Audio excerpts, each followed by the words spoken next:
Tarde, estamos dando início à nossa sessão extraordinária número 4 de 2026 do Conselho Superior da GERGS.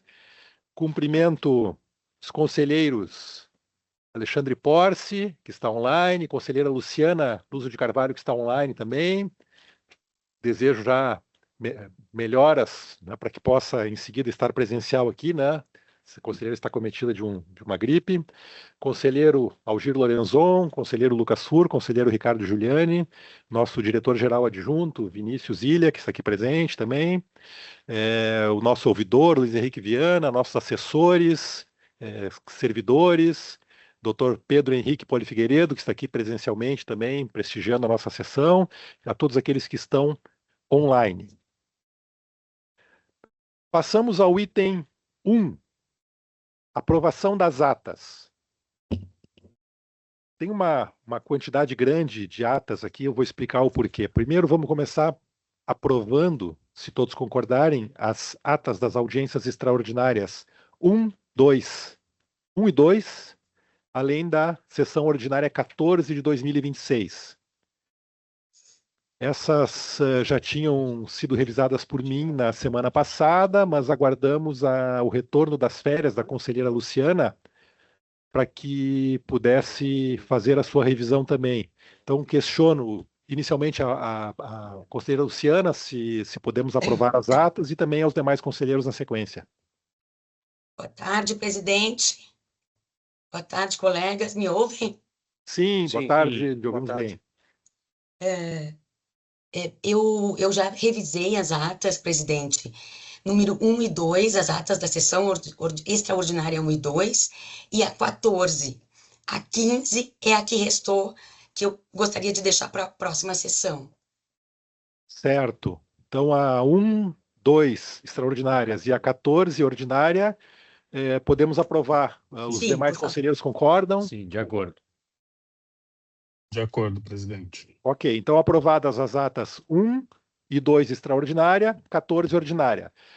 Número 3, número 15, número 16 e número 17, 3 extraordinária, 15, 16 e 17 ordinárias, essas eu já antecipo, como eu estarei saindo de férias, já antecipo que eu já fiz as minhas anotações, já passei para a assessoria e deixo para que os conselheiros aprovem nas sessões subsequentes, Perfeito. mesmo na minha ausência, porque eu já deixo aprovadas por minha parte.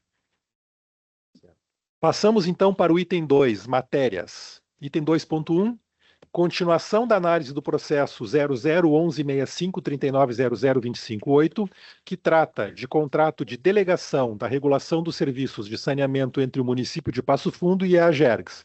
Conselheiro relator Algir Lorenzon, conselheiro revisor Ricardo Giuliani Neto. Esse processo teve início na sessão da sua análise, na sessão número 6 de 2026, ocasião em que a matéria foi suspensa após a manifestação das partes, devendo a análise então ter continuidade a partir da fase que se encontrava. Então, lembro que havia sido realizada a leitura do relatório e também a manifestação das partes interessadas. Então, conselheiro Algir, eu lhe passo a palavra para que faça a leitura da sua fundamentação e do seu voto, por favor. Muito obrigado, presidente. Quero inicialmente saudar Vossa Excelência, que preside os trabalhos, o eminente conselheiro Porce, conselheira Luciana, conselheiro Lucas, conselheiro Ricardo, que, aliás, neste processo, o eminente conselheiro Ricardo Giuliani é o revisor. E quero também saudar os nossos diretores aqui presentes, nossos assessores, e especialmente o eminente conselheiro aposentado do Tribunal de Contas, ilustre advogado, Dr. Pedro Henrique Poli Figueiredo, que já fez sustentação oral no exame deste processo, naquela data, e que está presente para a nossa honra. Seja bem-vindo, doutor Pedro. Eu devo também registrar, presidente, que foi recebido pela nossa assessoria na sexta-feira, à tarde, na sexta-feira, exatamente, um expediente da Corsan, encaminhado à Secretaria Executiva do Conselho Superior da Agência Estadual de Regulação dos Serviços Delegados do Rio Grande do Sul, AGERGS, um expediente como se fosse memoriais. Aqui está uma cópia do encaminhamento feito, como se fossem memoriais. Na realidade, não são memoriais. Na realidade, era o pedido, no inciso 2º, era o pedido de solicitação de suspensão da deliberação sobre esse processo, requerendo, por conseguinte, a retirada de pauta da matéria na presente sessão. Nesse sentido, então, eu estou fazendo o registro, mas não posso fazer maiores considerações, não é, presidente, porque já está pautado e agora vou dar prosseguimento, então, pedindo vênia a Vossa Excelência, porque eu vou fazer... Eu pensei inicialmente em ter que refazer a leitura de todo o relatório, mas eu vejo que não é necessário, porque todos têm presentes, e agora, então, passo direto à fundamentação.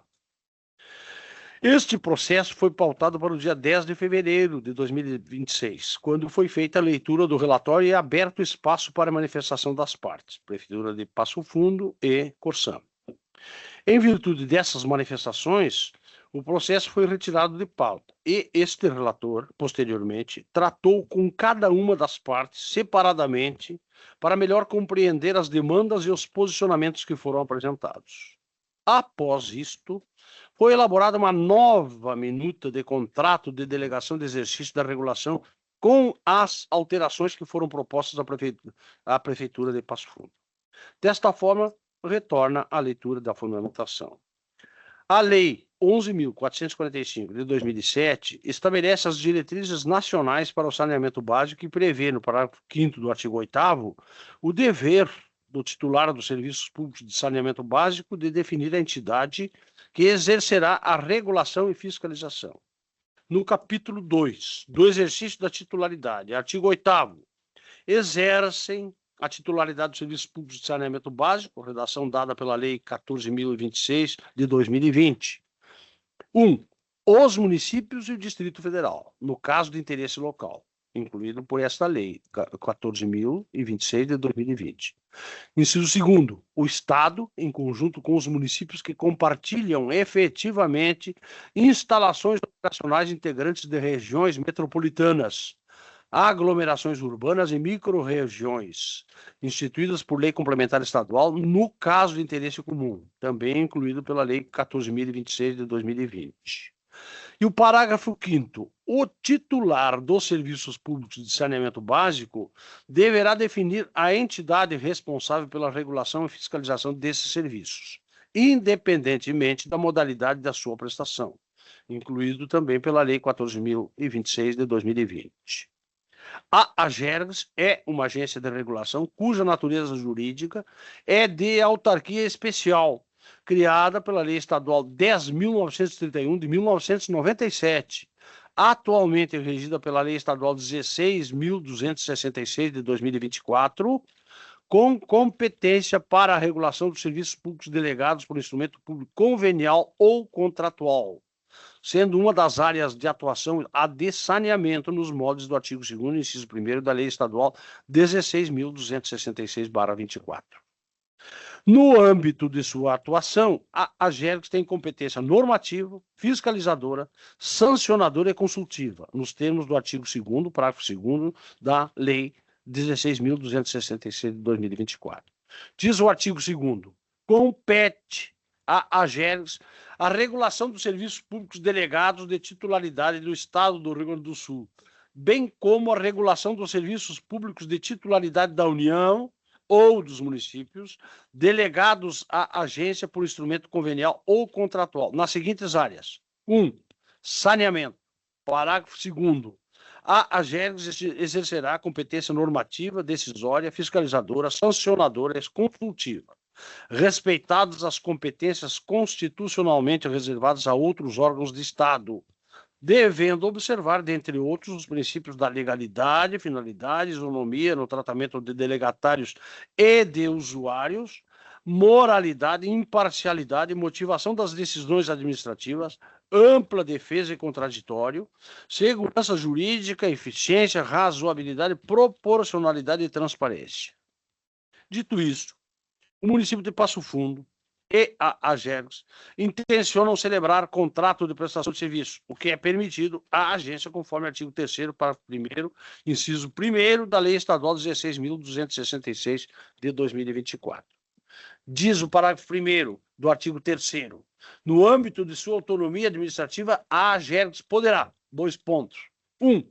celebrar contratos administrativos, convênios e outros ajustes, e prorrogar contratos em vigor, independentemente do valor.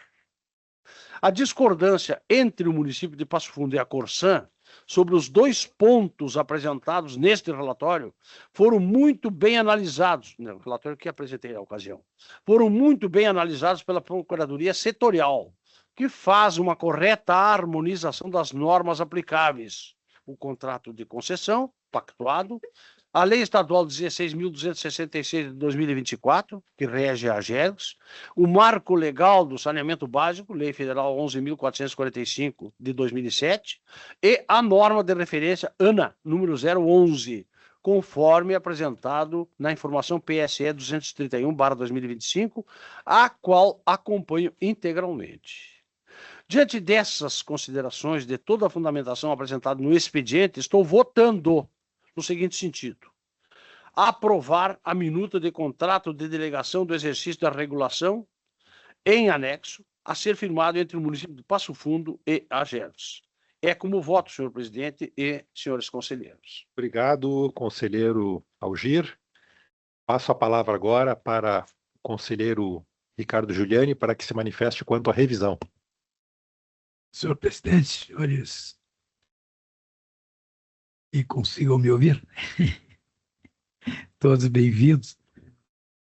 Só para informar, está aqui a querida da água que salvará a pátria, porque depois eu sou relator, né, no processo, até quando conseguir. Conseguirei. Só para eu dar uma passada de olhos nesse documento que o relator refere, e é só importante para efeitos de informação aos senhores conselheiros, que, de fato, as negociações com a Corsan, no que diz respeito ao anexo 4, a construção do anexo 4, tem andado bem. Recebemos agora, semana passada, conforme acordado, a contraproposta da companhia. Esta semana nós vamos nos dedicar à individuação dos pontos que eventualmente tenhamos divergência, e penso que já na próxima reunião entre as partes, possamos construir, já ter uma alternativa que nos faça ter um ganho institucional nesse tema que tem sido tão tormentoso nos últimos dias. Dito isso, senhor presidente, me cabe acompanhar integralmente o posicionamento do senhor relator, que bem valoriza a manifestação da nossa Procuradoria Setorial quando identifica as questões que deviam ser modificadas naquela proposta inaugural. Acompanho, portanto, na íntegra o senhor relator, senhor presidente. Obrigado, conselheiro Giuliani. Abrimos, então, o espaço para discussões. Algum conselheiro pretende fazer alguma manifestação? Conselheiro Lucas, conselheira Luciana, conselheiro Porce? Da minha parte, não, presidente. Também não, presidente. Então, não havendo discussões, eu também não tenho nenhuma proposta de discussão, passamos então à votação.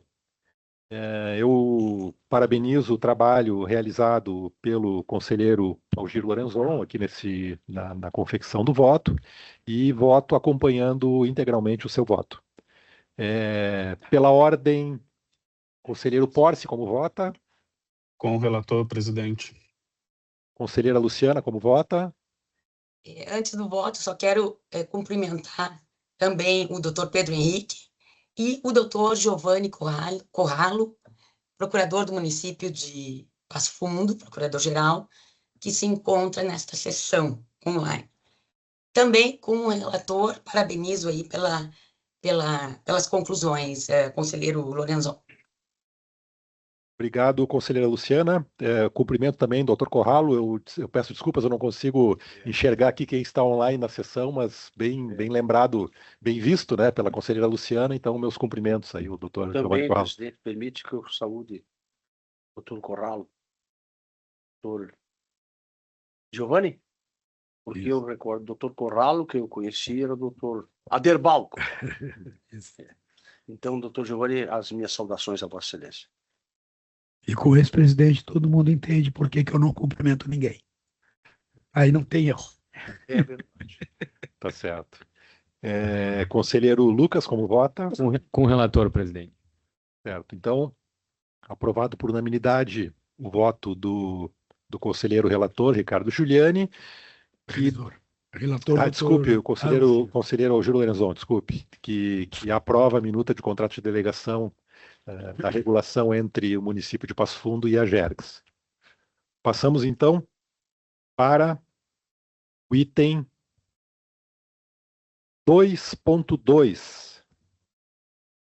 Análise do processo 001300390025, que trata de reequilíbrio econômico-financeiro da concessão da Rota de Santa Maria S.A., referente a obras de implantação da segunda ponte provisória sobre o Arroio Grande.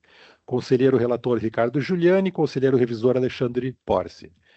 Conselheiro Giuliani, lhe passo a palavra, então, para que, com muita calma, de acordo com a possibilidade da sua voz, tomando uma aguinha de vez em quando, consiga ler o seu relatório. Expressando todo esforço e dedicação, entrego a esta agência.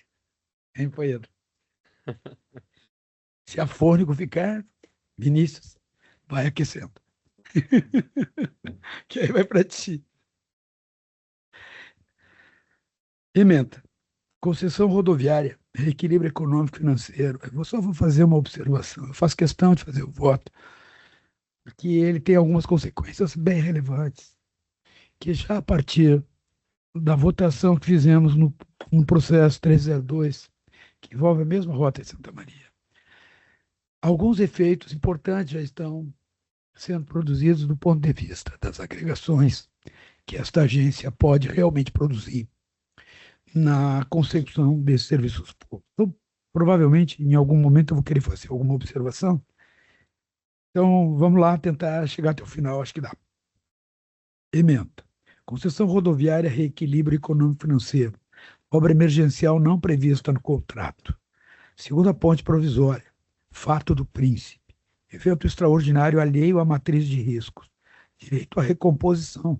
Artigo 37.21 da Constituição Federal. Mora administrativa do poder concedente. Inércia na manifestação. Impossibilidade de obstar a atuação regulatória. Repercussões sobre a instrução processual. Análise econômica e informação DRE 1126. Caráter inconclusivo. Impossibilidade de definição imediata do quantum. Necessidade de continuidade da liquidação técnica. Posicionamento inconclusivo da agência não pode gerar prejuízos à concessão. Vedação à duplicidade de recomposição. Controle regulatório. Segregação de custos e rastreabilidade. Distinção entre liquidação técnica, agência reguladora, e liquidação jurídico-financeira, poder concedente. Reconhecimento do direito ao reequilíbrio, determinação de prosseguimento da instrução técnica. Posterior, encaminhamento ao poder concedente para formalização. Relatório.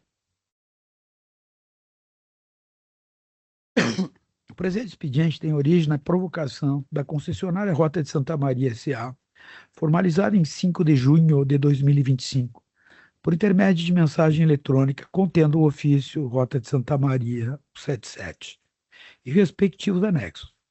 Eu vou deixar de citar os números, tá? Tudo escrito. No dia 9 de junho de 25, a diretoria-geral desta agência encaminha os autos ao Conselho Superior por competência mediante encaminhamento 166125. Em 11 de junho de 25, mediante sorteio realizado pelo sistema DPA, são designados como relator este conselheiro e como revisor o conselheiro Alexandre Alves Porce. Na sequência, 12 de junho de 25, proferi despacho número 6, por meio do qual determino, entre outras providências, a intimação do poder concedente para a manifestação no prazo de 30 dias. Isso não é arbitrário, é contratual.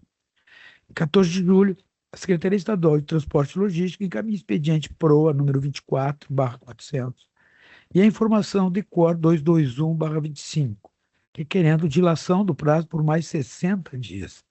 Pedido que foi deferido, conforme decisão tal. Posteriormente, em 16 de setembro de 25, a CELT renova pedido de prorrogação por igual período, mediante informação de COR 325, o qual é acolhido nos termos do encaminhamento.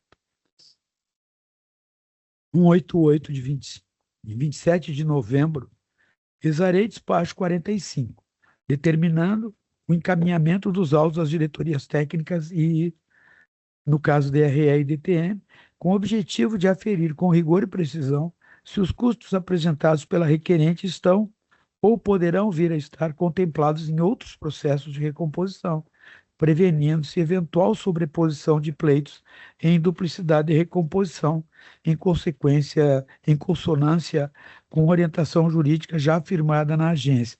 Aqui nós conversamos, lembra? Se vai para Santa Maria, relator Lucas. Se volta para Porto Alegre, relator Ricardo. Se continua todo como era antes, eu não me lembro quem era o relator. Tudo em cima do mesmo rio. E aí tem a fato do príncipe, tem resiliência, tem alha ordinária. Então, de fato, a questão ela é complexa. Na mesma data, o feito foi encaminhado às diretorias técnicas por intermédio do encaminhamento 360. Em 3 de dezembro, por intermédio do despacho 47, certifiquei o decurso do prazo concedido ao poder concedente sem manifestação de mérito, caracterizando o quadro de inércia administrativa e determinei a ciência da concessionária para manifestação no prazo de 5 dias úteis acerca do silêncio estatal e seus efeitos jurídicos. A concessionária apresentou manifestação em 10 de dezembro, por intermédio do ofício 405. Na sequência, 14 de dezembro, proferi despacho 56, no qual determinei em caráter de urgência: 1. O retorno dos autos à diretoria-geral para que, em conjunto com as diretorias técnicas competentes, fossem elaborados os cálculos aptos a refletir a realidade econômico-financeira do contrato, viabilizando a adequada análise do reequilíbrio pretendido. 2. A auditiva da Procuradoria Setorial quanto ao mérito do pleito, a interpretação da matriz contratual de risco e as consequências jurídicas decorrentes da omissão do poder concedente, especialmente diante da existência de comando contratual expresso. 3. A conclusão das atividades técnicas no prazo de 30 dias, em atenção ao lapso temporal já transcorrido desde a formulação do pleito. Em cumprimento às determinações, a Diretoria-Geral promoveu em 18 de dezembro o encaminhamento dos autos à PSE, DTM, DRE, por meio do encaminhamento 3892. Ainda conferiu ciência à concessionária por meio do ofício 318 e em 29 de dezembro foi dada ciência à Secretaria Estadual de Transporte e Logística e à Secretaria Estadual de Reconstrução Gaúcha, conforme documento.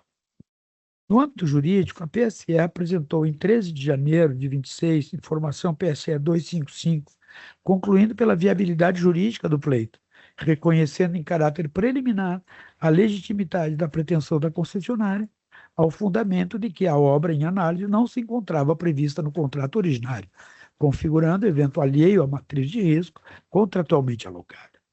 A referida manifestação foi acolhida em 14 de janeiro de 26, mediante acolhimento PSE 2. No plano técnico, a Diretoria de Transporte e Mobilidade apresentou, em 16 de janeiro de 26, a informação DTM 03, cujas conclusões consignam: 1. A caracterização da execução da segunda ponte como obra de natureza emergencial, destinada à recomposição das condições de trafegabilidade e segurança nos termos do item 3.2.3 do PE, a ausência de aprovação pelo poder concedente dos projetos as-built e das soluções técnicas adotadas. 3. A existência de relevante discrepância entre o valor inicialmente orçado, R$ 4.890.348,28, e o custo final apresentado, R$ 6.091.568,67. A manifestação técnica é acolhida na mesma data.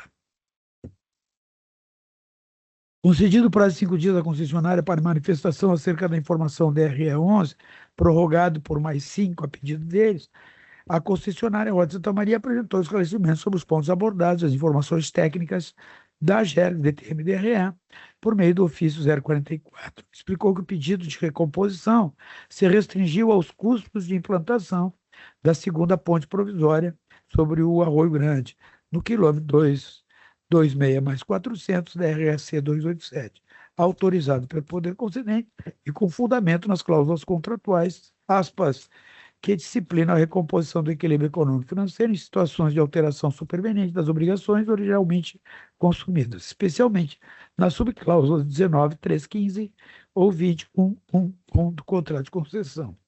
Disse ainda que a primeira ponte foi construída como obra emergencial, em vista do desabamento da ponte original na enchente de 24, cujos custos estão sendo cobrados da seguradora e, subsidiariamente, integra o pleito geral de reequilíbrio da concessão pelas consequências do evento de força maior, caso não seja contemplada na cobertura securitária. Já na segunda ponte, a obra não constitui obra emergencial, mas uma obra autorizada pelo poder concedente para melhorar as condições operacionais do trecho. Diante das informações trazidas pela concessionária, determinei o encaminhamento do expediente à DRE por meio do despacho número tal. A DRE, na informação tal, manifestou-se pela impossibilidade de esclarecimentos acerca das dúvidas suscitadas, em vista de ausência de pronunciamento do poder concedente. Ao final, em síntese, a Secretaria Estadual da Reconstrução, com base na informação tal, apontou a necessidade de complementação das informações pela concessionária, como condição para adequar a instrução do pleito e reequilíbrio se apresentar conclusão sobre o mérito. Antes de eu ler o que cabia relatar, cabe me dizer, e se a DRE segue dizendo que não vai fazer as contas? O que nós vamos fazer?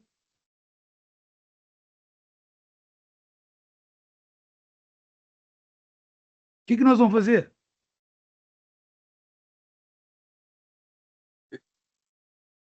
É simples assim, né? Informação 32.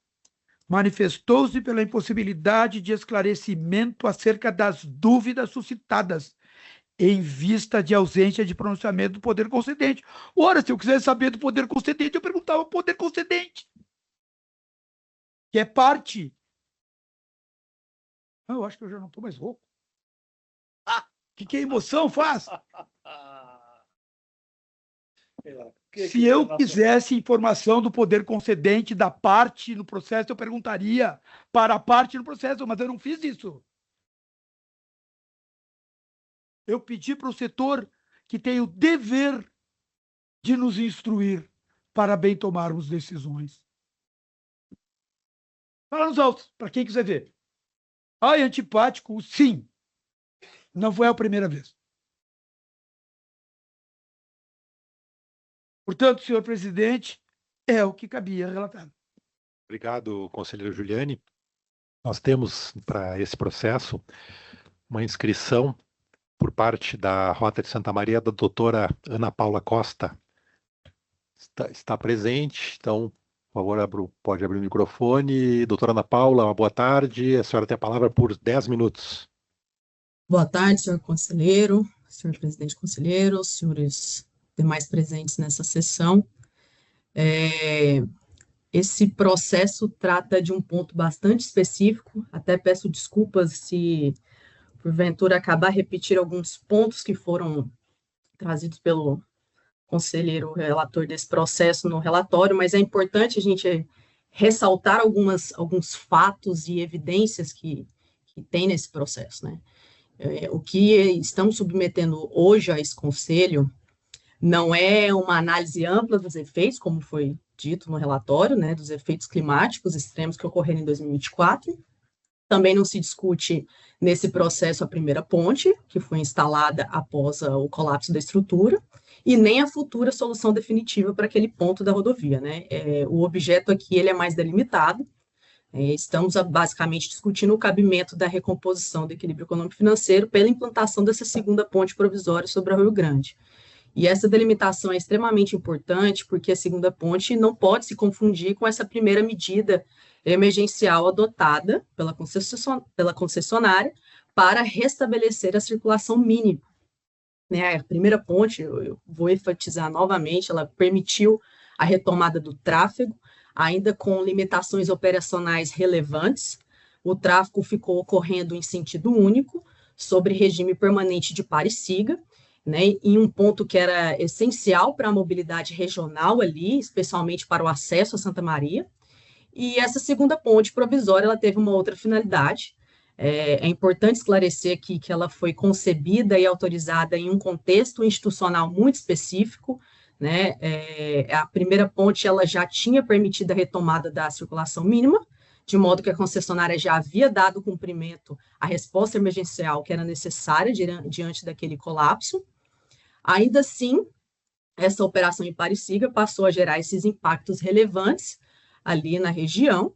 Essa situação foi um objeto de reivindicação da comunidade local, de tratativas perante o Ministério Público, que foram acompanhadas pelo próprio poder concedente, que tinha plena ciência do apelo regional ali, né, para a superação daquele gargalo. Então, foi nesse contexto que se consolidou a solução dessa ponte provisória, dessa segunda ponte provisória. Então, a medida ela não nasceu de uma iniciativa isolada da concessionária, mas de uma construção institucional voltada da resposta concreta a uma demanda pública relevante, né, e foi devidamente autorizada pelo poder concedente para permitir esse tráfego, então, simultâneo.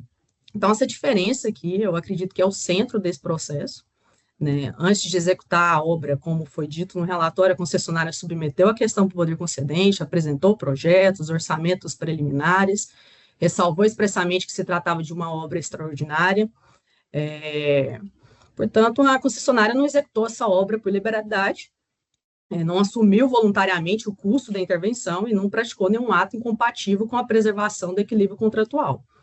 Esse ofício que autoriza a execução dessa segunda ponte está no processo e ele deve ser um documento que deve ser lido no seu conteúdo integral, né? Ele autorizou de imediato o início das obras, dizendo o seguinte, abre aspas, com o intuito de restabelecer o tráfego nos dois sentidos. Então, essa passagem, eu gosto de reforçá-la aqui, ela demonstra que a segunda ponte ela não foi autorizada simplesmente para reabrir uma passagem interrompida. Então, quando esse ato ele foi expedido, a circulação mínima já havia sido estabelecida no local. Então, esse ato do poder concedente, então, é importante também trazer que quando ele autoriza, ele faz menção, faz referência ao item 3.2.3 do PER, que corresponde às obras emergenciais.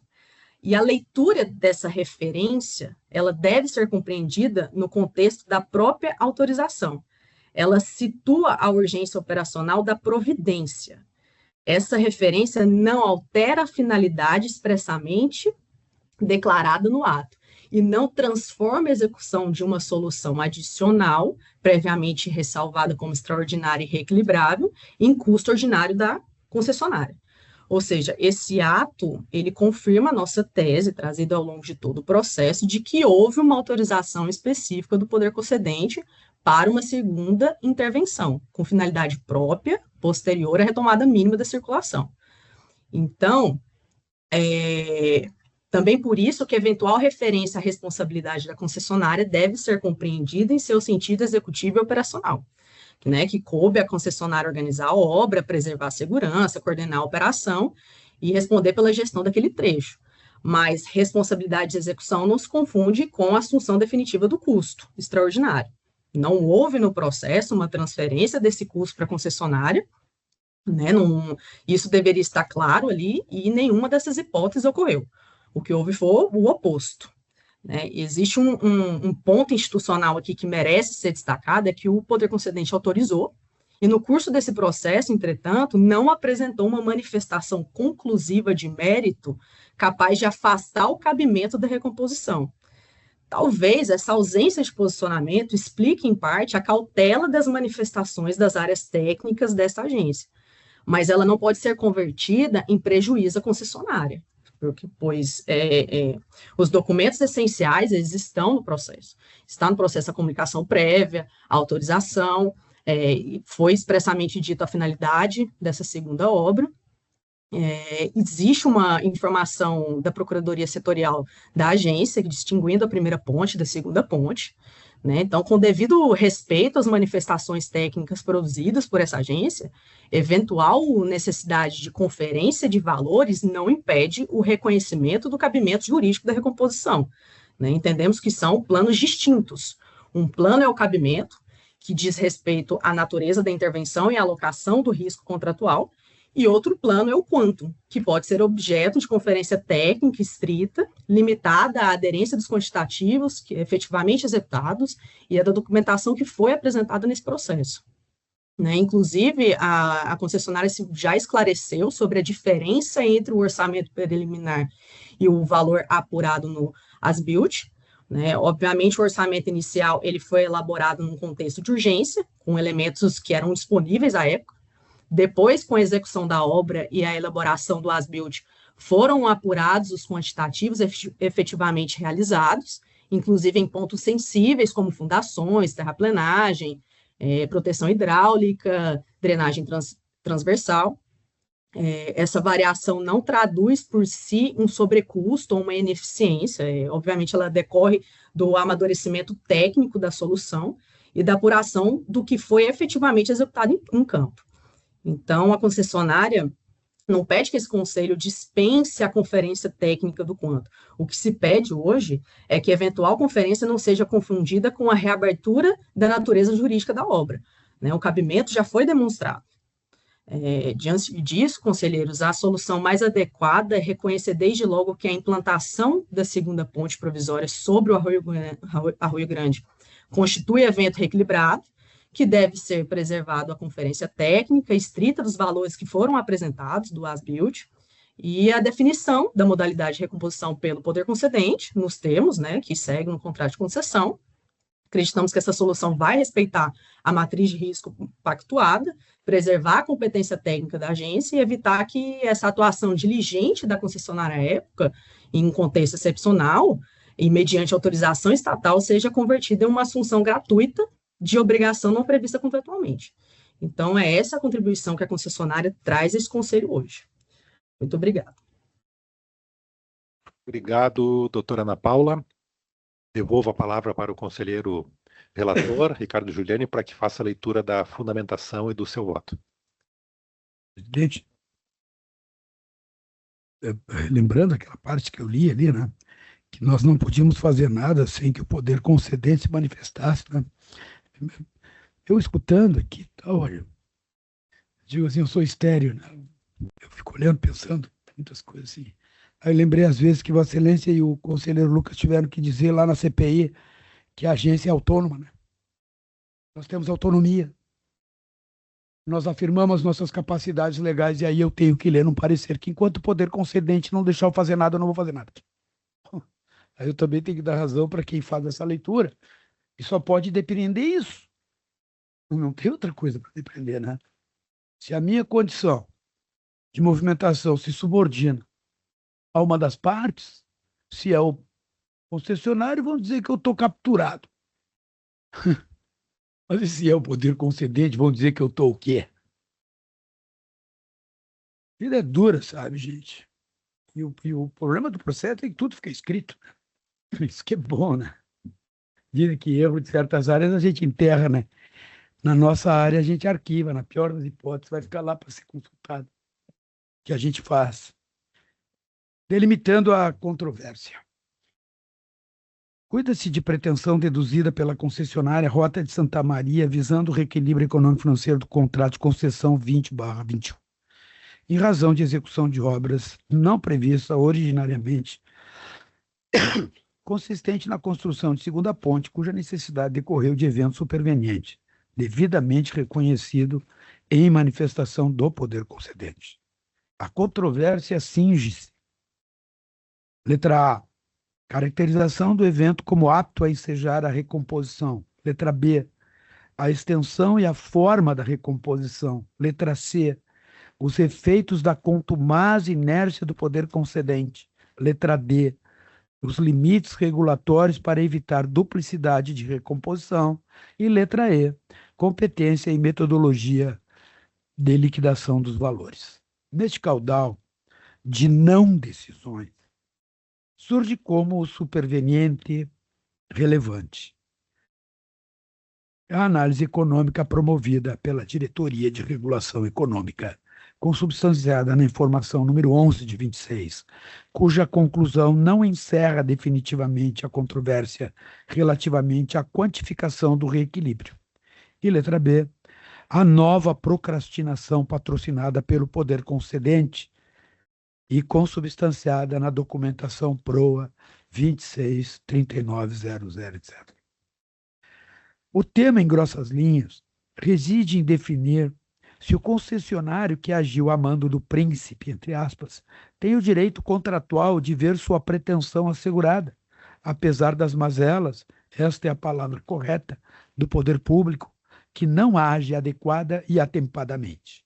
E me adianto, não se está aqui a defender o direito do concessionário, o que, em existindo, não seria problema nenhum. Ao contrário, tratar-se-ia de dever deste Conselho, mas de assegurar a rigidez contratual capaz de oferecer adequado serviço público. Não é segredo de ninguém a situação efetiva do plexo gerido pela Rota de Santa Maria, especialmente a partir dos eventos climáticos de 24. O colapso potencial nesta concessão não é catastrofismo, com as apologias ao trocadilho. Do direito ao reequilíbrio econômico-financeiro. O equilíbrio econômico-financeiro constitui núcleo essencial do regime jurídico das concessões, assegurando a equivalência entre encargos assumidos e remuneração contratualmente prevista, nos termos do artigo 3721 da Constituição Federal. No caso concreto, a Procuradoria Setorial, por meio da informação 255, reconheceu que a obra executada não estava prevista no contrato original, que se trata de evento não alocado à concessionária na matriz de risco, que há, portanto, legitimidade jurídica do pleito de recomposição. Ora, tal conclusão alinha-se à dogmática das concessões, segundo a qual eventos supervenientes, alheios à esfera de risco do concessionário, impõem a recomposição da equação econômico-financeira. Ainda, e aqui o motivo fundamental para o direcionamento deste voto, a constante omissão do poder concedente em cumprir seus deveres contratuais, especialmente no sentido de aportar aos autos seu posicionamento, com sucessivos pedidos de prorrogação de prazo, gera prejuízo efetivo à credibilidade da teia regulatória e à concessionária, portanto, colocando em alto risco a prestação de serviço público à sociedade usuária. Registro também que esta vem sendo prática recorrente que em nada contribui para a estabilização das relações econômicas e sociais advindas da modalidade de prestação de serviços públicos escolhida pelo próprio poder concedente.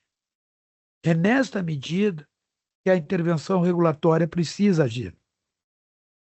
Cuida-se, pois, de análise acerca da definição de competência para o restabelecimento do reequilíbrio econômico-financeiro em contrato de concessão rodoviária, bem como da responsabilidade pela liquidação dos valores decorrentes de eventos extraordinários não previstos no programa de exploração da rodovia. O fato do príncipe como elemento extra-per e distinção da área ordinária. A execução da obra decorre de determinação estatal formalizada por ato do poder concedente, conforme expediente PROA 24.0400.000.755-2, caracterizando hipótese típica de fato do príncipe, isto é, atuação estatal geral ou específica que impacta diretamente no contrato. Devo distinguir, mesmo que todos saibam, que área ordinária ou empresarial são riscos inerentes à execução do contrato, já internalizados, precificados na proposta do concessionário, não gerando direito à recomposição. Já o fato do príncipe, extra-per, tido como área extraordinária, constitui-se em evento externo à matriz de risco, impondo ao poder público que altera substancialmente os encargos do contrato. No caso dos autos, a determinação de execução da obra emergencial não prevista no PER configura inequívoco evento extraordinário, estranho à área ordinária, impondo o dever de recomposição. Não é necessário maiores delongas sobre este tema. E delongas não há, porque o poder concedente assim o reconhece. Observe que a concessionária formalizou a SERG e a CELT, por meio do ofício 235/2022, eu acho que está errado aqui, faltou um número, que a implantação da segunda ponte provisória com projeto básico, orçamento ciclo, ressalvando que se trata de obra extraordinária não prevista contratualmente, dependente de autorização expressa do poder concedente e de reequilíbrio econômico-financeiro, PRO 24 e tal. O documento nodal para solucionar a controvérsia é o ofício 189 SERG-GAB 2024, PRO 24400 tal. Nele, a SERG, ao responder o ofício 235, reafirma os termos do item 3.2.3 do PER, quando autorizou de imediato o início das obras da segunda ponte provisória no quilômetro 226 mais 400. Após a execução da obra e a elaboração do as-built, foram apurados os constitutivos executados, incorporadas soluções técnicas, assim como do executante, mostraram-se indispensáveis, especialmente quanto às fundações, terraplenagem, proteção hidráulica e drenagem transversal. O mesmo documento registrou que a variação observada não configurava sobrecusto ou ineficiência, mas resultaria do maior detalhamento técnico e da progressiva redução de incertezas inerentes à fase emergencial inicial, com repercussão proporcional também sobre os custos indiretos vinculados à metodologia ciclo, ou seja, trata-se de sistema de custos referenciais de obras desenvolvida pelo Departamento Nacional de Infraestrutura de Transportes e que consiste em um referencial técnico padronizado para a formação dos custos das obras de infraestrutura, baseado na decomposição dos serviços em insumos, abro parênteses, mão de obra, materiais e equipamentos, e na definição de produtividades médias. É sobre essa temática de engenharia que o poder concedente se nega a entregar posicionamento à agência, cuja responsabilidade legal é a de proceder à liquidação técnica relativamente ao desequilíbrio postulado. 2.4. Cláusulas contratuais e matriz de risco. A análise da PSE evidencia que o contrato, ao delimitar matriz de risco, não atribuindo à concessionária o risco de execução de obras emergenciais desta natureza, previu mecanismos de recomposição diante de eventos extraordinários e supervenientes, estabelecendo comandos específicos quanto à necessidade de restauração da equação econômico-financeira. Assim, afirma a PSE, a pretensão encontra amparo direto na disciplina contratual, não se tratando de inovação regulatória, mas de aplicação estrita das cláusulas pactuadas. Não sem motivo, eis a conclusão. Aí eu trago a conclusão da PSE, cujo último parágrafo diz: assim recomenda-se o prosseguimento do feito pelas diretorias técnicas, né, em vista dos autorizativos das cláusulas contratuais que acima refere, no caso, a subcláusula 19.3.15 e 20.1.1.1 do contrato 2021. A informação PSE 255 procedeu à diferenciação entre as duas situações, duas pontes que há sobre o lugar, registrando que a primeira ponte teve caráter emergencial propriamente dito, destinada ao restabelecimento imediato das condições mínimas de tráfego e segurança, ao passo que a segunda não decorreu automaticamente do evento climático extremo, nem se inseria nas obrigações ordinárias da concessionária previstas no PER, tendo sido concebida como solução adicional e temporária, planejada após a estabilização do cenário inicial. Além disso, enquadrou a questão como obra não prevista no contrato, nos termos da subcláusula 19.3.15, afastando em caráter preliminar a caracterização de risco ordinário da concessionária.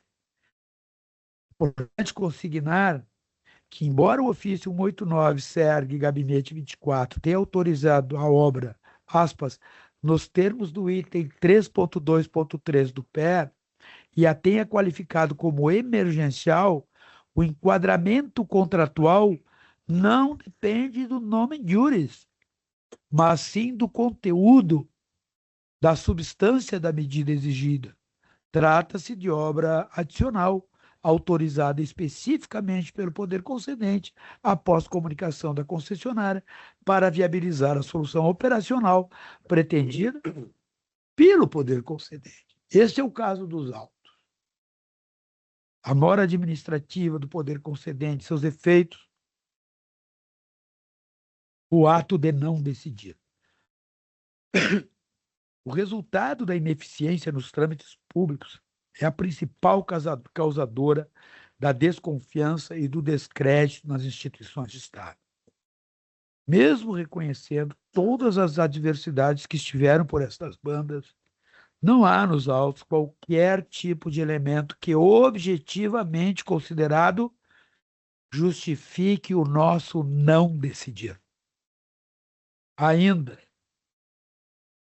é de registrar, já por agora, que a inércia, por vezes e no mais das vezes desejada do poder concedente, não pode se valer desta agência como motivo para suas escolhas ou não escolhas políticas.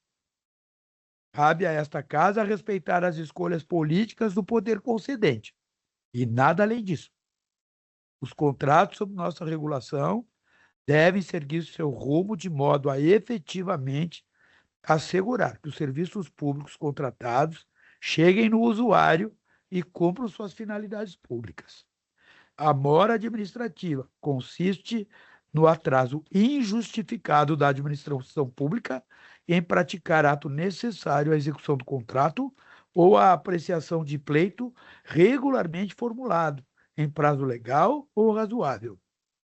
Observe-se que a mora administrativa, quando comprovada, configura fato da administração por omissão e produz efeitos jurídicos relevantes, notadamente impede a imputação de inadimplemento ao contratado, afasta eventual aplicação de penalidades e pode ensejar recomposição do equilíbrio econômico-financeiro ou ressarcimento pelos prejuízos decorrentes da demora administrativa. Devo referir, por dever de lealdade, que o órgão regulador, integrante da administração que é, também pode incorrer em práticas caracterizadoras de mora da administração. Todas as vênias aquecer com esta prática do poder concedente, recorrente e contumaz, traz à mesa a análise necessária sobre o que se chama de efeito captura, prática que se imputa a agentes externos, sempre atribuída ao mundo empresarial, mas que, em verdade, é movimento característico dos processos desta índole que pode ser exercido por todas as partes, inclusive e com outros nomes. No âmbito regulatório, o denominado efeito captura consiste na situação em que a atuação da entidade reguladora ou do poder concedente passa a ser influenciada de forma indevida por interesses específicos dos agentes regulados ou de grupos externos em detrimento do interesse público e da finalidade da regulação. No entanto, penso ser justo questionar: e quando o interesse público é comprometido por práticas internas à administração, que tem a potencialidade de anular a ação do próprio Estado na construção do interesse público, que nome devemos dar? É tema que seguirá em aberto. Nos autos, percebe-se a mora administrativa do poder concedente que requereu sucessivas prorrogações de prazo para, ao final, deixar de se manifestar sobre o mérito, mesmo após dilação significativa. Tal conduta produz efeitos relevantes, pois, além de impedir a atividade técnica dos setores competentes da agência, que não perde suas responsabilidades por isso, conceitualmente tenta impedir o exercício da competência regulatória da agência, que deve assegurar a continuidade do concedente, a continuidade e o equilíbrio do contrato. Por óbvio que a postura claudicante do concedente, com todas as faculdades contratuais para agir frontalmente, não transfere à concessionária o ônus da sua inércia e muito menos autoriza a atuação da agência com base em elementos técnicos e jurídicos disponíveis, mas não trazidos aos autos. Devo anotar que pode ensejar do plano interinstitucional a responsabilização do poder concedente pela demora, fato até não trazido à baila, mas que é imperioso se fazer presente por força da responsabilidade deste órgão de Estado incumbido de zelar pelo contrato e, em última razão, pelo serviço público contratado. A regulação não pode ser paralisada pela omissão administrativa, sob pena de comprometer a estabilidade do serviço público concedido. Em outras palavras, o efeito disso tudo, da mora administrativa, ele vai produzir o enriquecimento sem causa, aquilo que nós, no mundo do direito civil, chamamos de locupletamento. O locupletamento é o enriquecimento sem causa. O serviço está sendo prestado, o Estado está tendo aquilo que buscou, mas ele está se beneficiando da sua própria inércia. Fôssemos nós para o direito penal, não é lícito beneficiar-se da própria torpeza. O mundo do direito penal trata assim. Consequências jurídicas da não ação, da inação do poder concedente. A inação do poder concedente, cada vez mais frequente, quando impede a adoção tempestiva de providências necessárias à execução do contrato, caracteriza a modalidade de fato da administração por omissão, com potencial de impactar a equação econômico-financeira da concessão. A jurisprudência dos tribunais reconhece que os contratos administrativos asseguram a manutenção do equilíbrio financeiro durante toda a execução, sendo devida a recomposição quando há alteração das condições pactuadas. Portanto, não se admite a mora administrativa e faço a conceituação. Cito o recurso especial de São Paulo, onde o STJ reconhece esse tema. Depois cito outro recurso especial, também do Rio Grande do Sul, STJ, já desde 2011, pedido de ressarcimento formulado perante a administração pública, a qual se beneficiou do desequilíbrio financeiro do contrato. É tranquilo isso aqui. Trago precedentes do Tribunal de Justiça do Rio Grande do Sul. O nosso caso aqui, se não me falha a memória, da 22ª Câmara. Lá na frente eu vou fazer referência ao nosso Tribunal de Contas aqui do Rio Grande do Sul, o Tribunal de Contas da União. Então, do ponto de vista do direito à recomposição do contrato, da dogmática dos contratos de concessão, não há dúvida. Encerro essa parte dizendo, então temos presente que a inação do poder concedente viola os princípios da continuidade do serviço público, da segurança jurídica, que faço questão de botar entre aspas, porque detesto essa expressão diante da sua imprecisão. Isso não quer dizer nada, ao mesmo tempo quer dizer tudo. Eu prefiro usar o termo estabilização, né, das relações jurídicas e da boa-fé objetiva, comprometendo a sustentabilidade do contrato. E isso com as consequências que toda a sociedade deverá arcar. A inação do poder concedente, caracterizada pela demora injustificada ou omissão na apreciação dos pleitos ou na adoção de providências contratuais, configura fato da administração por omissão, ensejando o dever de recomposição do equilíbrio econômico-financeiro, a possibilidade de indenização pelos prejuízos comprovados, a recomposição dos efeitos retroativos, quando cabível, e a adoção de medidas regulatórias para estabelecimento da equação contratual. Do direito ao contrato equilibrado como condição para a prestação do serviço. E em alguns estudos que eu estou fazendo aí, caros colegas, eu me deparei com estudos interessantíssimo sobre as influências tecnocráticas nas decisões regulatórias. São muito interessantes. Especialmente as pesquisas que são feitas nos processos de tomada de decisão. A influência da tecnocracia na construção das decisões regulatórias. É um negócio que me chamou a atenção mesmo, sabe? Porque a complexidade das nossas, como é que eu diria, o nosso excessivo pudor em dizer que nós também fazemos política, no caso, política institucional, política regulatória, cria problemas na prestação do próprio serviço público quando as nossas escolhas se travestem de decisões anódinas, neutras, técnicas, que não são inimigas. Interessante isso. Espero poder trazer e dividir com vocês. O fato é que a controvérsia submetida à análise diz respeito ao direito da concessionária de serviço público rodoviário ao equilíbrio econômico-financeiro do contrato, em razão da imposição de obrigações de investimentos não previstos no PER. A Constituição Federal, já disse, assegura a manutenção das condições efetivas da proposta nos contratos administrativos, consagrando o princípio do equilíbrio econômico-financeiro como garantia do contratado e instrumento de preservação da continuidade do serviço público. 3721. No mesmo sentido, a Lei 8987, de 95, estabelece que a tarifa será fixada de modo a manter a equação econômico-financeira do contrato, devendo ser revista sempre que for alterada. É pacífico que, e especialmente, os contratos de concessão são estruturalmente incompletos, não sendo possível antever todos os eventos que possam impactar a execução contratual.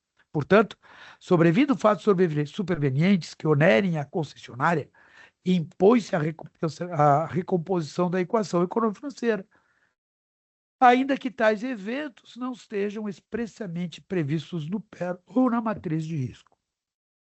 Nas concessões rodoviárias, a recomposição assume particular relevância diante de eventos não previstos no PER.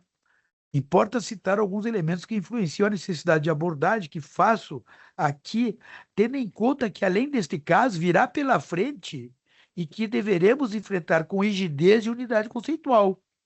Nós temos o caso agora, sei lá como é que nós vamos enfrentar, do reajuste tarifário ordinário, periódico. Vem pela frente. Então, se nós não tivermos um conceito fixado entre nós vamos ter problema. Fatos que contribuem e expressam a falada incompletude decorrem da vida pulsante, da vida real, que passa fora dos birôs e das planilhas técnico-burocráticas, ou seja, por alterações de demanda, obras e estudos adicionais determinados pelo poder público, que é o caso dos autos, mudanças regulatórias, eventos extraordinários, catástrofes climáticas, por exemplo, alterações tributárias, reforma tributária brasileira, oneração, desoneração da folha de pagamento, interferências externas, no caso da guerra, etc, etc. Tudo isso compõe a vida pulsante de um contrato de prestação de serviços públicos. E é aqui que eu costumo afirmar que não deveríamos ser meros reajustadores de tarifa. Precisamos ter em mente a vida pulsante, a vida das pessoas para as quais os serviços públicos devem ser prestados com qualidade e decência. O artigo 175 da nossa Carta Democrática impõe ao poder público o dever de garantir serviços adequados quando prestados diretamente ou mediante concessão ou permissão, compreendendo regularidade, continuidade, eficiência, segurança e modicidade tarifária. Vejam que a Constituição brasileira vem ancorada no direito civilizatório, que no plano internacional deriva da Declaração Universal dos Direitos Humanos, que estabelece no seu artigo 21, parágrafo 2º, que todas as pessoas têm direito ao acesso em condições de igualdade aos serviços públicos do seu país, e no seu artigo 25 reconhece o direito a um padrão de vida adequado, o que pressupõe a existência de serviços públicos eficientes e acessíveis. Na filosofia, nós chamamos isso do mínimo ético. Quando lidamos com o serviço público no mundo da filosofia, e o nome disso é o mínimo ético, que é a capacidade de entregar a dignidade à pessoa humana. Assim, O acesso a serviços públicos adequados configura desdobramento do princípio da dignidade da pessoa humana e constitui direito fundamental do cidadão, impondo ao Estado o dever jurídico de organizar e prestar serviços com qualidade, continuidade e eficiência. A jurisprudência do Supremo Tribunal Federal reconhece que a preservação da equação econômico-financeira constitui elemento essencial ao regime jurídico das concessões. O tribunal tem afirmado que a alteração unilateral dos encargos contratuais sem a correspondente recomposição viola o equilíbrio contratual e compromete a própria prestação do serviço público concedido. No mesmo sentido, o Superior Tribunal de Justiça firmou o entendimento que o equilíbrio econômico-financeiro representa a condição de execução do contrato administrativo, devendo ser restabelecido sempre que fatos supervenientes modificarem a equação originariamente pactuada. A Corte da Federação, que para quem não sabe é o STJ, a Corte da Federação tem reiteradamente destacado que a recomposição não constitui benefício à concessionária, mas mecanismo destinado a assegurar a continuidade e adequação do serviço público. Então, vez por todas, é fundamental que os preconceitos sejam abandonados, de modo a que a ordem jurídica seja observada. Afirmo mais uma vez, o que está em tela é a adequada prestação de serviços públicos para a sociedade brasileira. Pequenas digressões ideológicas, legítimas que são, devem ser dirimidas e desfraudadas fora do ambiente. E se for dirimir dentro, que assuma a posição que tem. Aí não tem problema nenhum. O problema é essa disputa surda que acontece. Um paradoxo, do meu ponto de vista. Numa casa que vive de serviços concedidos, ainda se consegue encontrar posições rigorosamente contrárias à concessão dos serviços para os quais fizemos concurso público para regular. Mas é a vida. Não tem sido outro entendimento dos tribunais de contas ao igualmente consolidar entendimento da matéria.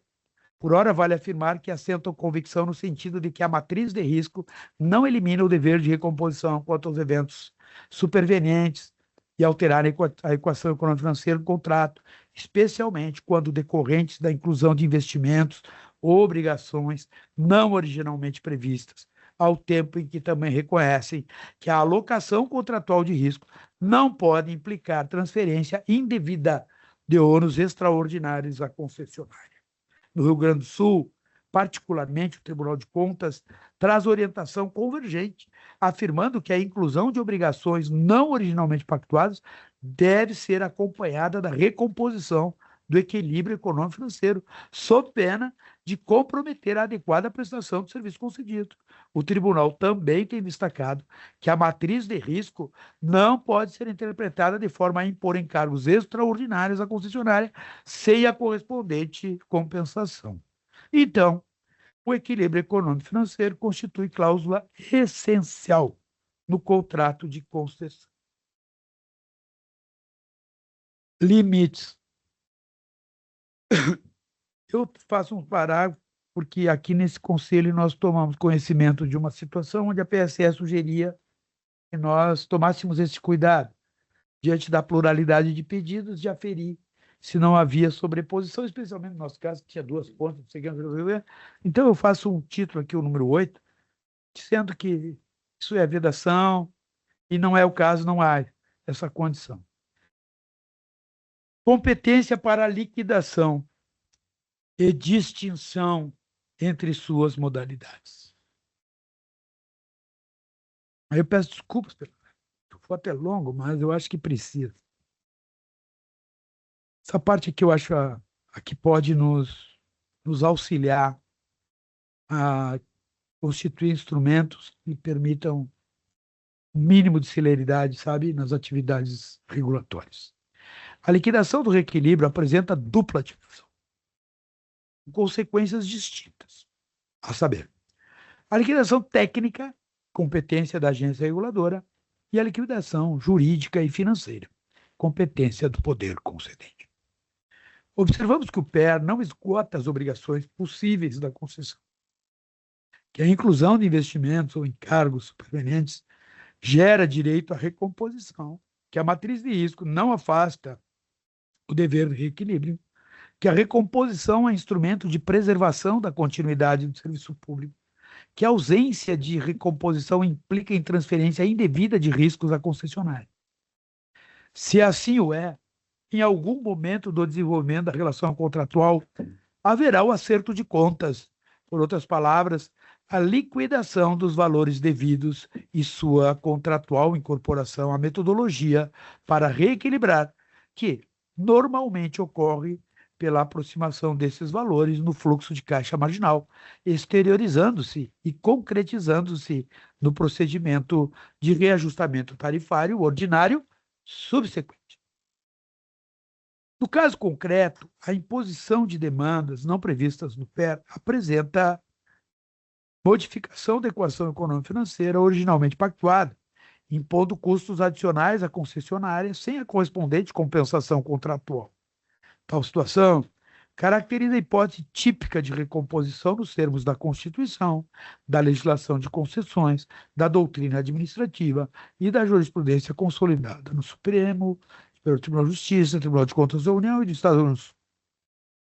O que me leva a concluir que a concessionária faz jus ao equilíbrio econômico-financeiro do contrato, devendo o poder concedente adotar mecanismo adequado de recomposição tarifária, extensão de prazo, aporte público ou outra solução contratualmente admissível, de modo a restabelecer a equação originalmente pactuada e assegurar a continuidade e a adequação do serviço público concedido. Todavia,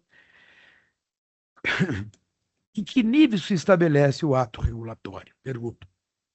No caso presente, tendo em conta a prova presente nos autos, nos incumbe tão somente o reconhecimento do direito da concessionária, cabendo ao poder concedente a sua liquidação, para, a posteriori, submeter à validação desta casa, modo a aferir a regularidade regulatória do proceder, tudo de acordo com o contrato vigente. Então, a liquidação dos valores decorrente do reequilíbrio apresenta duas dimensões a saber, a técnica e a jurídica, já havia dito, que se desdobram na liquidação financeira, a jurídica. Portanto, temos que, número 1, a liquidação técnica corresponde à etapa de quantificação especializada dos impactos decorrentes do evento que ensejou o reequilíbrio econômico-financeiro. Nesta fase, são apurados, com base em estudos técnicos e parâmetros contratuais, os custos, investimentos, despesas operacionais, receitas e demais variáveis diretamente relacionadas ao fato, geralmente metodologia de fluxo de caixa marginal. Trata-se, portanto, da dimensão técnico-regulatória da liquidação, voltada à identificação objetiva dos efeitos econômicos do evento, servindo de fundamento para a posterior definição da forma jurídica e financeira de recomposição do equilíbrio contratual. Número 2. A liquidação jurídica e financeira corresponde à etapa subsequente à apuração técnica, na qual o valor identificado é formalmente reconhecido e convertido em mecanismo concreto de recomposição do equilíbrio econômico-financeiro do contrato. Nesta dimensão, define-se o instrumento jurídico e financeiro adequado, como revisão tarifária, extensão de prazo, aporte público, indenização direta ou combinação destes meios, conforme previsto no contrato e na regulação aplicável. Trata-se da fase decisória e executiva do reequilíbrio, em que o poder concedente, vejam, isso não nos faz menos independentes. Isso é um cometimento do contrato ao poder concedente. Cabe a ele fazer. Com apoio técnico da agência reguladora, né, que delibera a forma de implementação e promove a efetiva recomposição da equação econômico-financeira. A liquidação dos valores decorrentes do equilíbrio econômico-financeiro apresenta, portanto, duas dimensões que são complementares, a técnica e a jurídico-financeira, que se distinguem quanto à natureza e à repartição das responsabilidades entre agência reguladora e poder concedente. Enquanto a liquidação técnica corresponde à apuração dos impactos econômicos do evento, que ensejou o reequilíbrio mediante estudos, modelagens e aplicação de metodologias previstas contratualmente, como fluxo de caixa marginal, revisão de CAPEX, OPEX, projeção de demandas, taxas de desconto. Trata-se de atividade predominantemente técnica, em que a agência exerce um papel central, conduzindo a instrução, validando premissas e quantificando valores de desequilíbrio. O poder concedente, nesta fase, atua de forma complementar, supervisionando e garantindo aderência às diretrizes contratuais e à política pública setorial. Neste passo, a liquidação jurídica e financeira consiste na definição do meio de recomposição e na formalização do reequilíbrio, convertendo o valor técnico apurado em providência concreta, como revisão tarifária, extensão de prazo, de público ou indenização. Aqui a responsabilização principal, tema da liquidação jurídica e financeira, recai sobre o poder concedente, que é o titular do contrato e competente para deliberar sobre alterações contratuais e obrigações financeiras. A agência reguladora exerce função técnica suplementar, instruindo o processo, propondo alternativas e operacionalizando a implementação regulatória da solução adotada. Assim, enquanto na liquidação técnica se identifica o devido, regularmente inclusive o quantum, a liquidação jurídica define como e por quem o reequilíbrio será efetivamente implementado, preservando, pois, a titularidade contratual do poder concedente e a função técnica da agência reguladora. Assim, senhores conselheiros, entendo que poderemos abordar os temas que nos têm sido trazidos com o rigor capaz de oferecer estabilização regulatória e previsibilidade a todos aqueles que dependem dos serviços públicos concedidos. Dispositivo. Ante o exposto, voto. Número 1. Pelo reconhecimento do direito da concessionária ao reequilíbrio econômico-financeiro do contrato, em razão da execução de obra não prevista e alheia à matriz de riscos. 2. Pela homologação em caráter preliminar da elegibilidade dos custos condicionada à verificação final pelas áreas técnicas quanto à inexistência de sobreposição com os processos. 3. Pela determinação às diretorias técnicas para que promovam a liquidação técnica definitiva dos valores com observância estrita aos parâmetros regulatórios. 4. Pelo encaminhamento ao poder concedente, após a liquidação técnica, para fins de definição da forma de recomposição e formalização do reequilíbrio. 5. Pela consignação de que a mora administrativa do poder concedente não obsta à atuação regulatória, devendo ser considerada para fins institucionais próprios. É como voto, senhor presidente, e penso que nós precisamos, sim, estabelecer uma relação um pouco mais efetiva com questões que nos são demandadas e que, por vezes, fazem esta confusão da atividade regulatória com a atividade do poder concedente. Muitas vezes, mal informados por quem os informa, de que nós não somos como a NTT, por exemplo, que traz consigo a condição de poder concedente.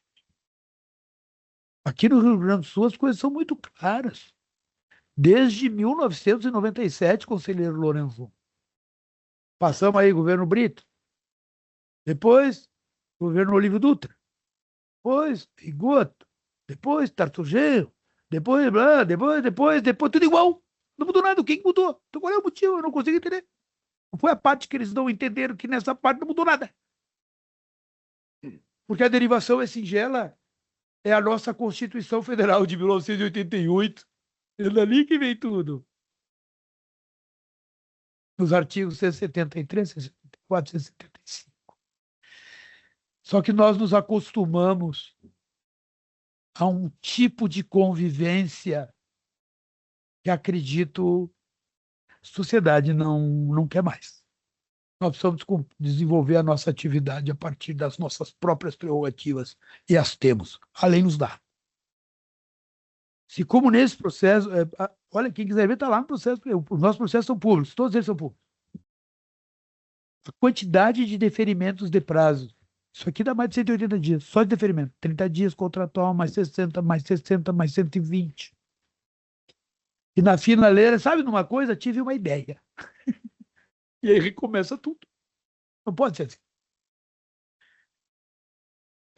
Quando eu procuro fazer esse esforço, e sei que esse é o esforço que todos os senhores fazem, de centrar a solução deste processo de equilíbrio nessas duas categorias regulatórias, chamada liquidação técnica, nossa, por excelência, regulatória por excelência, e regulação jurídico-financeira do poder concedente por excelência.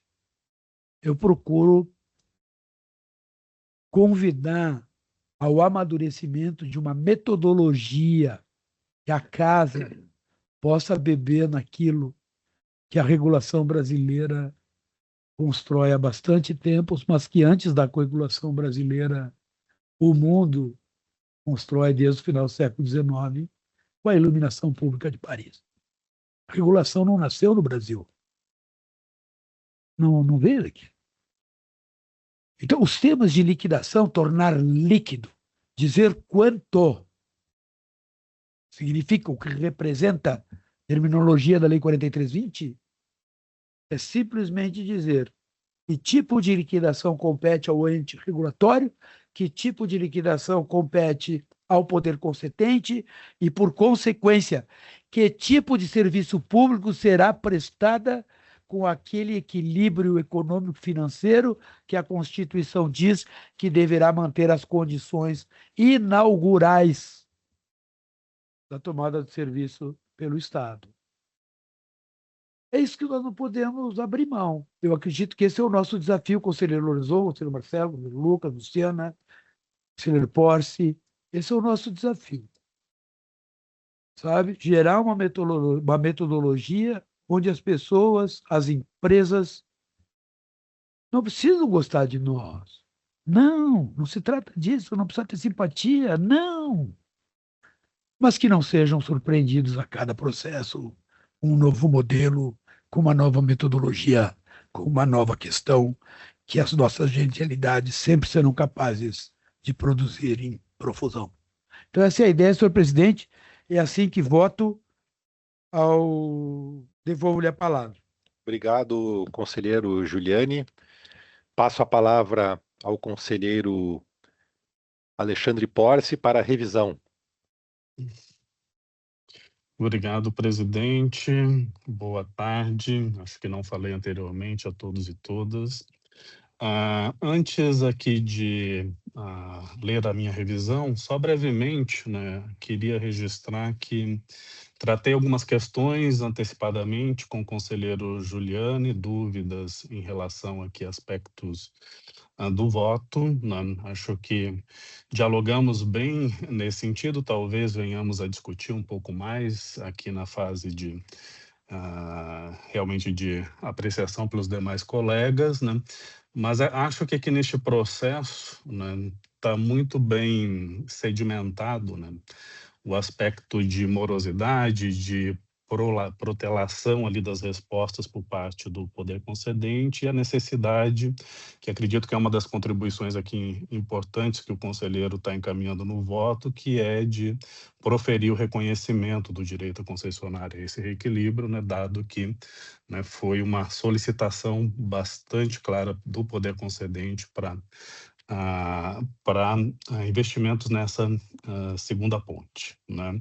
Tem outros aspectos, né, que acredito que, a depender aí desse novo conceito de liquidação técnica, que é a segunda vez que a gente está tratando aqui no Conselho, num voto também do conselheiro Juliano, a gente vai ter espaço aí, eu acho que para aprofundar isso. Dito isso, então, sobre a revisão, em conformidade com o regimento interno, revisei o relatório e confirmo a sua correção quanto à descrição dos fatos. Quanto ao mérito, acompanho o voto do conselheiro relator. Obrigado, conselheiro Porce. Abro, nesse momento, espaço para discussões. Algum dos conselheiros gostaria de fazer algum comentário? Conselheira Luciana, conselheiro Algir, conselheiro Lucas. Comentário não, presidente, eu não vou... pretendo... já vou adiantar, então, aqui, que eu pretendo pedir vista do processo, porque volto hoje de férias, estou voltando hoje, né? E é um processo importante, foi com consequências também relevantes, e eu preciso me apropriar mais do conteúdo, né? É claro que eu li o voto, e prestei aqui atentamente a atenção para a leitura do voto também, li o processo, mas eu preciso, então, um tempo mais para refletir, porque realmente é a demora do poder concedente nas suas manifestações para Jergs não é algo inédito, pelo contrário, em diversos serviços públicos regulados, né? E isso é muito preocupante, requer uma ação da Jergs, mas também no limite das suas competências. E é isso que eu quero avaliar, então, melhor, considerando que hoje, né, cheguei hoje de férias. E, conselheira, estamos ainda na fase de discussões, na verdade, o pedido de vistas eu acho que tem que ser realizado depois, eu só adiantei. depois no voto, né? Mas eu acho que o conselheiro Algir queria fazer uma manifestação também. Só para ressaltar diversos aspectos colocados no relatório no voto do eminente conselheiro Giuliani, que eu concordo integralmente. Há algumas coisas ali colocadas que nos chamam a atenção em todos os processos que nós atuamos, em relação às questões relacionadas com o poder público, de uma forma geral, não para particularizar nada. A demora. Eu ressalto isso. Demora, vai, vem, ninguém quer assumir, ou assume pela metade, ou deixa lá na gaveta, ou vai. E isso não pode acontecer mais. Então, quando nós vimos, presidente, que hoje os tribunais superiores, inclusive no Supremo, as audiências públicas concedidas, elas é para reduzir o tempo. No TCU, uma secretaria especial na questão relacionada com os consensos, aqui no Ministério Público do Estado do Rio Grande do Sul, nós vamos realizar um trabalho nesse sentido, buscando o quê? Acelerar, fazer tudo de acordo com a lei, mas rapidamente, e assumir os seus papéis, assumir as suas responsabilidades. O conselheiro, às vezes, ele é muito duro nas colocações que faz. Muitas vezes ele é duro nas colocações que faz. Né? Uma crítica forte, pesada, mas é verdadeira. É verdadeira. Pode não ser tanto, mas é muito. Esse muito na vida, no dia a dia, no cotidiano, nós que sabemos o que é, não é? Não pode demorar. Não pode demorar. Parabéns, conselheiro. Obrigado. Eu estou de acordo. Conselheiro Lucas? Sim. Primeiramente, cumprimentar a todos, né? Boa tarde, então, todos os conselheiros, diretores, todos que nos assistem. Da mesma forma, quero cumprimentar o conselheiro Ricardo Giuliani pela estruturação do voto, que me detive, verifiquei que na sua forma de abordar o tema, conselheiro, traz consigo algo que Vossa Excelência já está há bastante tempo martelando aqui na agência, no sentido de estabelecermos aquilo que compete a nós, enquanto agência reguladora, e distinguir daquilo que não compete a nós, né? Então, de modo a dar efetividade e robustecimento às nossas decisões, permitindo que o poder concedente cumpra a sua função, né, e com todo o processo democrático do processo, no sentido de ouvir todas as partes, né. Então, lhe cumprimento pelo trabalho, também o conselheiro revisor Porce, que também já se manifestou, e então, só para fazer esse registro. Me somo aos colegas, né, parabenizando aqui pela substância do voto, né, muito importante. A questão da manifestação intempestiva, ou a falta de manifestação, às vezes, do poder concedente, é algo realmente que acontece costumeiramente nos nossos processos, e sem querer julgar, imaginamos, né, que um pouco possa se dever à falta de pessoal, possa se dever, como nós também temos aqui, né, problemas com falta de pessoal, mas também ao chamado apagão das canetas, né, em que muitas vezes o gestor público não quer tomar a decisão com receio de eventual penalização pelos órgãos de controle, né? Então fica naquele receio de tomar uma decisão, porque se tomar a decisão para um lado ou para o outro, pode ser penalizado. Então isso realmente é um problema hoje no Brasil inteiro, a gente está vivendo isso, né? Em que muitas vezes também os órgãos de controle, eventualmente, não generalizo, mas eventualmente passam inclusive dos seus limites, atuando como gestores no lugar do gestor, o que julgo inadequado. Isso gera esse receio. Mas, enfim, são apenas comentários sobre possíveis motivos para que os processos tenham digamos assim, essa falta de celeridade por parte do poder público, né, em geral. Mais algum comentário? Acho que podemos encerrar os comentários, então, e passamos à votação. Aí sim, quando chegar na conselheira Luciana, ela pode, então, pedir vistas como já anunciado. Eu voto acompanhando o voto do conselheiro relator. Pela ordem, conselheiro Porce, como voto. Bom, o conselheiro Porce era o revisor, né? Então, o próximo seria o conselheiro Algir. Eu estou de acordo. De acordo também. Aí sim, né? Então, conselheira Luciana, seria a sua vez de votar. Sim, como eu já anunciei, então vou pedir vista do processo para analisá-lo de uma forma mais aprofundada. Ok. Então, diante do pedido de vistas, né, suspendemos a votação e fica, então, para a próxima sessão, quando... Não, próxima sessão não. Tem duas sessões. É isso. Não, eu digo assim, a próxima, desculpa, da maneira como eu falei, ficou como que deverá ser na próxima sessão, não, mas eu digo na próxima sessão em que for trazido para a pauta, né? São sim, duas sessões, né, de acordo com o prazo regimental. Ok. Então, obrigado. E passamos para matérias, item 3. Encerramos as matérias, passamos para o item 3, deliberações e procedimento simplificado. Item 3.1, proposta de deliberação do conselheiro relator, Alexandre Porce, relativa a pedido de reconsideração da empresa Becker Transportes, a resolução decisória número 877 de 2026, relativa ao auto de infração número 11 de 2025, processo número 000-667-3900-257. Aí abro um pequeno parêntese aqui, antes de passar a palavra para o conselheiro relator, que há um pedido de sustentação oral por parte da empresa, em nome do Dr.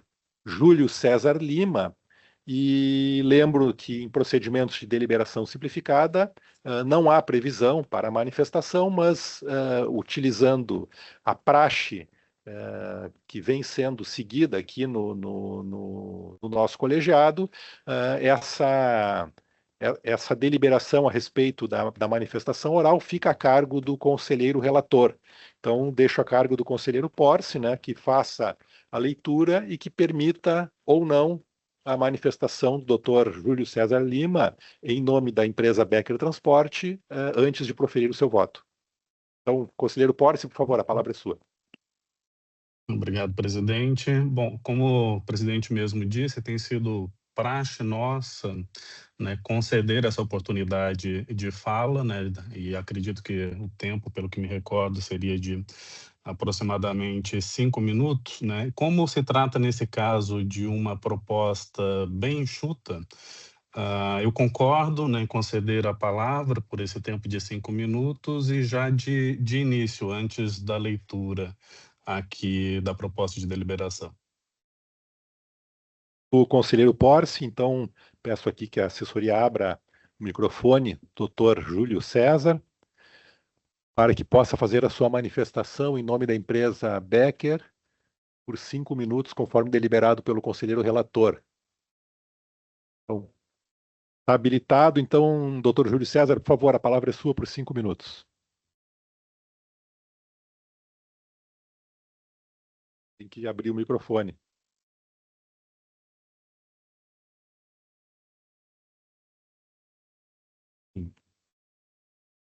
Tem que clicar no microfone. Não estamos lhe ouvindo.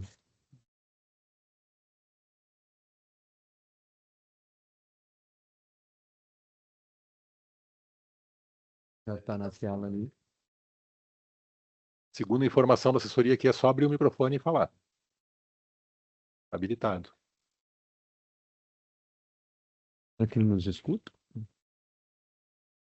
senhor nos ouve?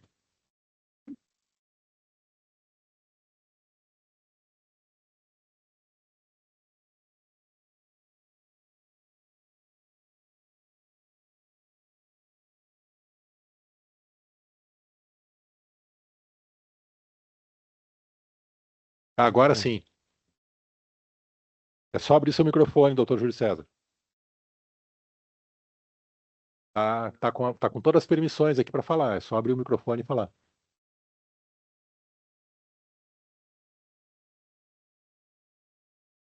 Alô? Ah, sim. Agora perdão. sim. Agora sim.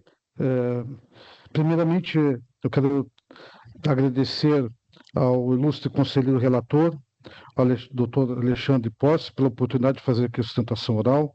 Também cumprimento aqui o conselheiro presidente, doutor Marcelo Spalk, e aos demais conselheiros e servidores. Obrigado pela oportunidade de revisitar essa matéria aqui no plenário da GERGS, e tenho, acompanhando os julgamentos, vejo que realmente é uma verdadeira aula que nós temos aqui de direito regulatório, demonstrando cada vez mais a importância dessa área do direito para o interesse comunitário, né, da sociedade civil. Eu quero aqui revisitar, como eu falei, essa matéria que foi objeto do nosso recurso pela empresa Becker, que faz a travessia de veículos entre os municípios de Rio Grande e São José do Norte. Sabemos que esta operação aqui é uma operação singular no estado do Rio Grande do Sul, é uma atividade de utilidade pública de muita relevância, mas, apesar da penalidade ter sido de advertência no julgamento último que houve neste processo, nós mesmo assim, por parte da empresa Becker, nos sentimos que da necessidade de fazer um pedido de reconsideração dessa penalidade de advertência. Primeiro, em relação à questão dos banheiros, nós tomamos a liberdade de juntar uma prova nova no pedido de reconsideração, trazendo a planta das 2 embarcações que são utilizadas na operação. Essa planta é como se fosse uma planta do imóvel, é assinado por um engenheiro naval, onde comprova ali a existência de sanitários em pleno funcionamento, inclusive adaptados para as pessoas com deficiência, fraudário, que estão disponíveis aos usuários. Também nós abordamos no pedido de reconsideração a questão dos terminais hidroviários, que é uma matéria, né, que está distante da empresa, né, porque a hidroviária de São José do Norte ela é uma atividade da Municipal daquele município, e o outro berço aqui pelo lado de Rio Grande é um espaço da Portos RS, da empresa pública Portos RS. Então, a Becker, a empresa concessionária, não possui domínio sobre as duas áreas, e por isso se torna uma exigência extrema a construção de sanitários, de banheiros nesses locais. Além disso, nós contratamos um engenheiro que fez um estudo da distância onde a barca chega, atraca em São José do Norte, até o terminal turístico, onde tem ali o terminal hidroviário, que é a pouca distância, muito próximo, onde as pessoas que utilizam a balsa podem igualmente utilizar ali o terminal hidroviário São José do Norte, e nós demonstramos essa possibilidade, inclusive através de um laudo de engenheiro juntado no pedido de reconsideração. Eu teria muito ainda a discorrer, mas eu estou tentando ser rigoroso com o tempo. Um outro item que foi objeto do julgamento foi a questão dos atrasos na travessia, né? Então, esse atraso aconteceu em virtude da questão do assoreamento do canal Rio Grande do São José do Norte, que o próprio Estado reconheceu e, uma vez provocado pela empresa Becker, iniciou um processo administrativo da dragagem. Hoje a dragagem existente foi em decorrência da provocação da própria empresa que ensejou que o poder público realizasse a referida dragagem. Todos os atrasos que houveram foram devidamente comunicados. Nós juntamos também agora nova prova nesse sentido, de que os atrasos que houveram foram devidamente comunicados, e essa também atraso acontece em virtude também da segurança da navegação, conforme a exigência da própria Capitania dos Portos, como no momento de passagem entre as duas embarcações, a que vai e a que vem, nos sentidos contrário, a Becker aguarda a passagem da embarcação do canal justamente pela segurança dos transportes, e isso também gera esse atraso. Também a Becker tem comunicado desde o início da portaria conjunta, a Jergs-Celt, comunicou que o tempo previsto das portarias era muito exíguo para a segurança da navegação. Isso foi comunicado, inclusive, através de um e-mail de 2 de abril de 2026. Então, senhores conselheiros, nós pedimos assim que fosse revisada a decisão, reconsiderada a decisão do último julgamento. Sabemos da complexidade da matéria, volto a dizer, nós temos aqui em Rio Grande e São José do Norte uma questão sui generis. Desde já, eu quero aqui deixar a sugestão para que os conselheiros possam, numa eventualidade, fazer uma visita em loco aqui no canal Rio Grande e São José do Norte, exatamente por saber dessa singularidade que nós temos aqui no canal. É uma operação realmente não simples, não é muito simples, envolve muita questão de segurança. A Marinha do Brasil está sempre presente nessa atividade, sempre fazendo fiscalização. Os berços onde acontece o atracamento das embarcações realmente não são espaços exclusivos da Becker. Existe uma outra empresa, a F&D's, também opera, né? São espaços que se paga aluguel por metro linear do cais, então nós não temos a retroárea possível para a construção de banheiros. Então, realmente é uma exigência que fica muito longe da possibilidade e da empresa Becker, apesar que a empresa sempre tem colaborado sempre não só com a CELT, com a Portos RS, com a Marinha do Brasil, para poder prestar um serviço de excelência e que venha atender às carências da população de Rio Grande e São José do Norte. Em síntese, uma forte síntese é isso, senhores conselheiros, especialmente ao conselheiro relator Alexandre Possi. Peço que, se possível, né, seja revista a última decisão. A nossa própria presença aqui demonstra o nosso interesse de querer cada vez mais prestar um melhor trabalho e atender todas as exigências, tanto a parte da agência reguladora, que não é o poder concedente, diferente, né, de outras agências, como a própria ANTAC em Brasília, que às vezes atua como poder concedente, mas não é o caso aqui, mas também atendendo sempre as exigências da própria Secretaria Estadual, a CELT, e a Portos RS e a Marinha do Brasil. Obrigado. Uma forte síntese é isso. Muito obrigado. Obrigado, doutor Júlio César. Devolvo a palavra, então, para o conselheiro Alexandre Possi, para que possa ler a sua proposta de deliberação. E, presidente, então, dando encaminhamento aqui à leitura da proposta, que é bem breve.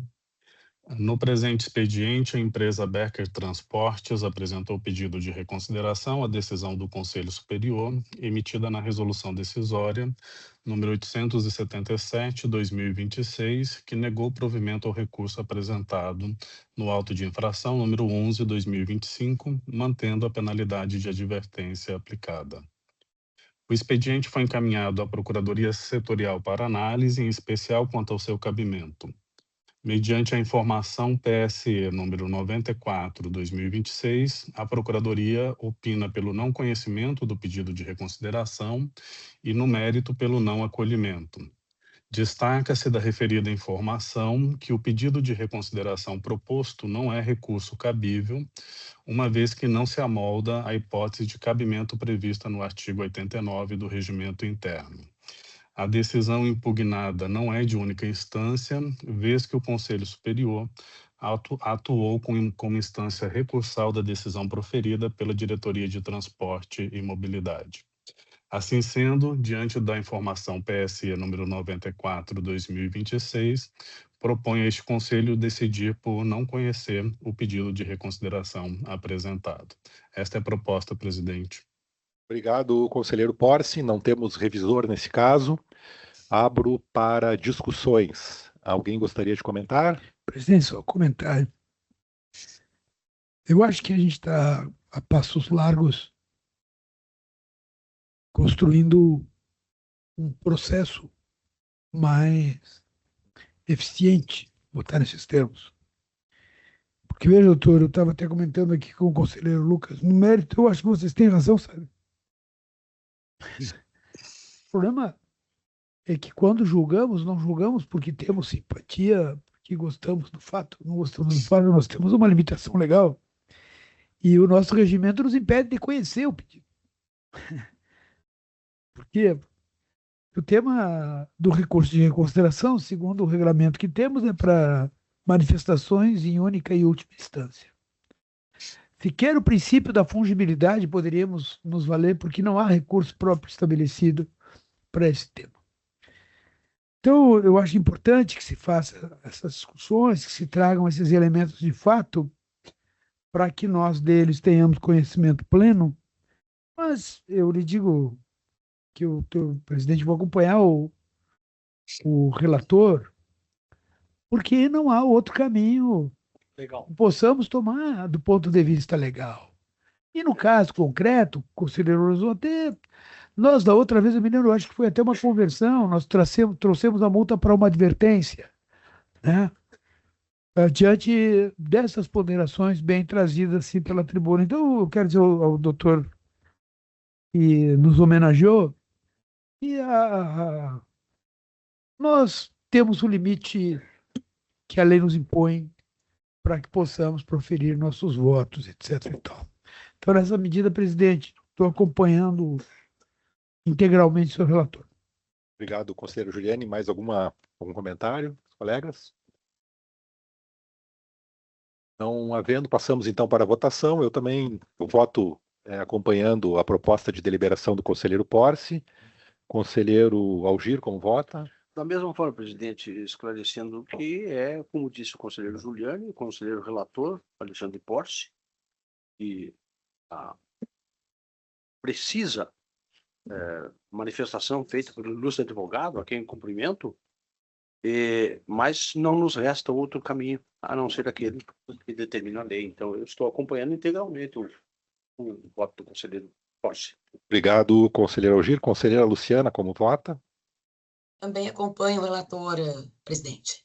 Obrigado. Conselheiro Lucas? Da mesma forma, presidente, acompanha o relator. Conselheiro Juliane já tinha se manifestado, né, acompanhando o relator. Ok, então, proposta de deliberação do conselheiro Porce, de não conhecer o recurso apresentado, aprovada por unanimidade do Conselho. Passamos, então, para o item 4, comunicações. 4.1. A Diretoria-Geral encaminha para conhecimento moção de repúdio da Câmara de Vereadores de Montenegro relativa à terceira revisão tarifária ordinária da concessionária Caminhos da Serra Gaúcha, processo número 1410-3900-268.